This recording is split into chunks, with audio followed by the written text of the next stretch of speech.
Ne ilk şehit cenazesi bu, ne de sonuncu. Allah'a hamdolsun. Bir asker gibi can vermeyi nasip etti bana. Vücudumdaki her bir yara şeref madalyasıdır bana.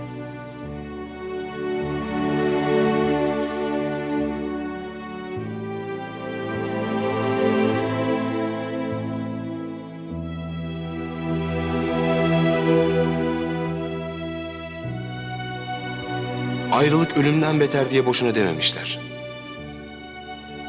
Ardımda dünyanın en güzel kadınını bıraktım. Yarım kalan bir aşk bıraktım. Ağladıkça güzelleşecek kapkara gözler bıraktım.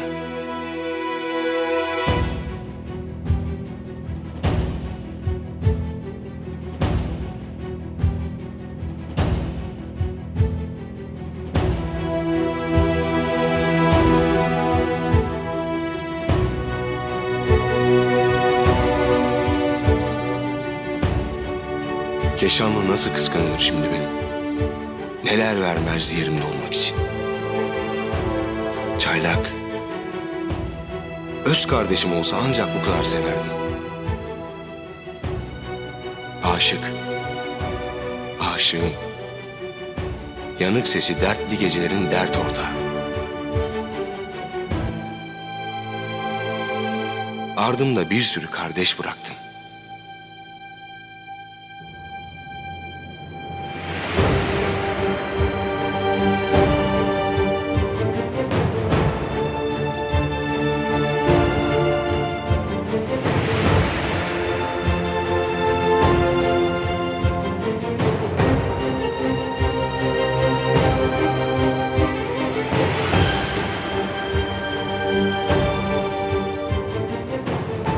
Ne çok isterdim son bir kez sarılmayı.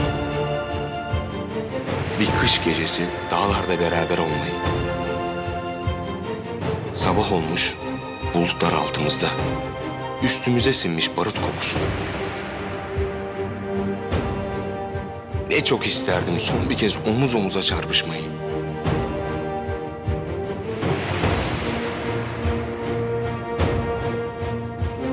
Size cesaretiyle en kanlı katilleri titreten bir sarı komutan bıraktım.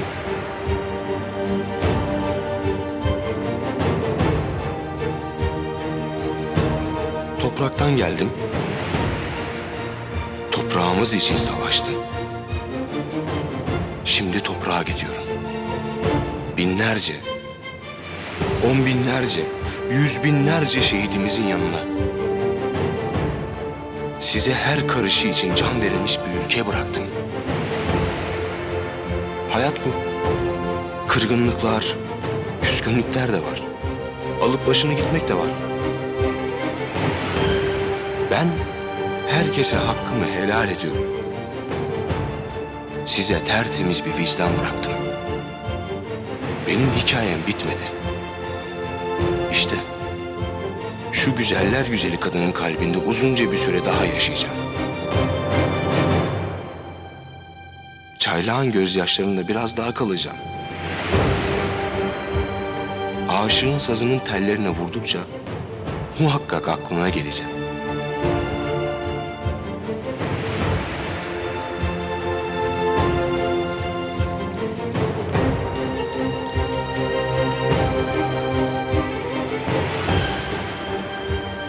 Erdem komutanım uzunca bir müddet daha gururla anlatır beni.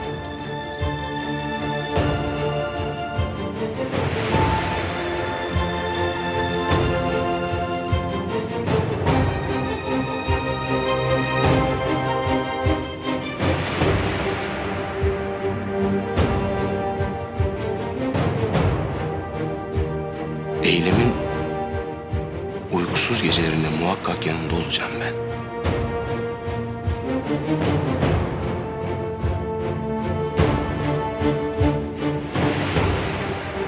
Hemingway şöyle demişti. Dünya güzel bir yer. Uğruna savaşmaya değer. Ben de şöyle diyorum. Size uğruna savaşmaya değer bir ülke bıraktım. Şunu da bilin. Gözüm asla arkada kalmayacak. Hakkınızı helal edin. Helal olsun.